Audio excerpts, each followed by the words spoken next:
recovering from their ordeal through song.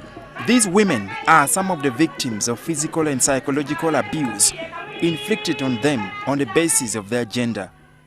Kamuli district in eastern Uganda has some of the highest cases of gender-based violence in the country. This has been blamed on cultural and economic factors. The Inspector General of Police, General Kale Kaiwura, calls for tougher action to check gender-based violence. For me, next to terrorism is gender-based violence. And we must give it its due attention. One of the most serious consequences of gender-based violence is the tough recovery process. Many victims are often left to wallow in self-pity.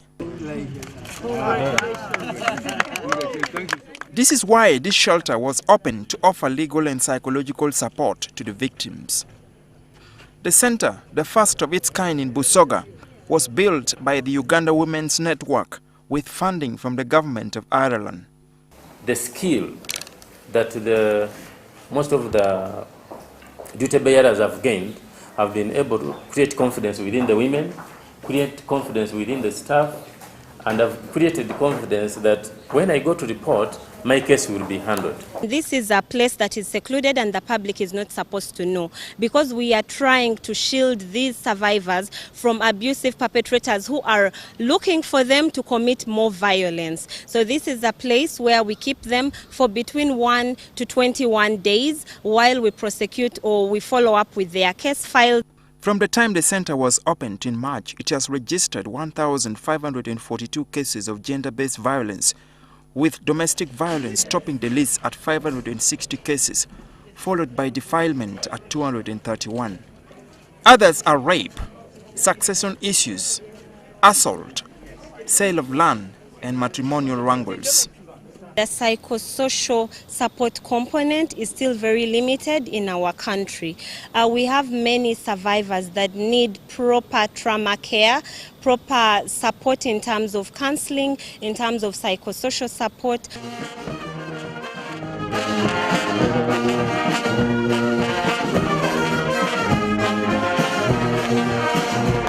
The Irish government also funded UONET to set up a similar center in neighboring Namutumba district. Authorities believe that the center will boost awareness on the dangers of gender-based violence in the region. And I think the fact that we are proclaiming today a war against gender-based violence, just like against terrorism, is hugely significant and important. But government has also come under criticism for not designing adequate interventions to reduce cases of gender-based violence. If we get support from outside, very good. But we have the resources, we have the capacity. But we are not organized. Or we don't care. You see, what UONET is telling us is actually an indictment by them. That we don't care. And I believe that it doesn't even require that much funding to be able to accelerate the pace at which we can counteract gender-based violence. And we sincerely would wish that these shelters do not become a permanent benchmark of our country. We want Ugandans to live in peace.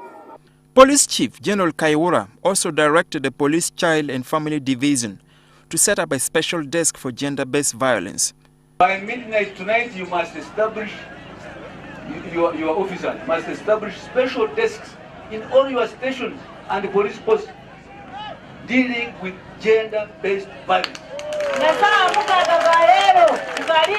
But we still have a problem whereby we are saying we need everybody, all of us, all the stakeholders, we want to work together.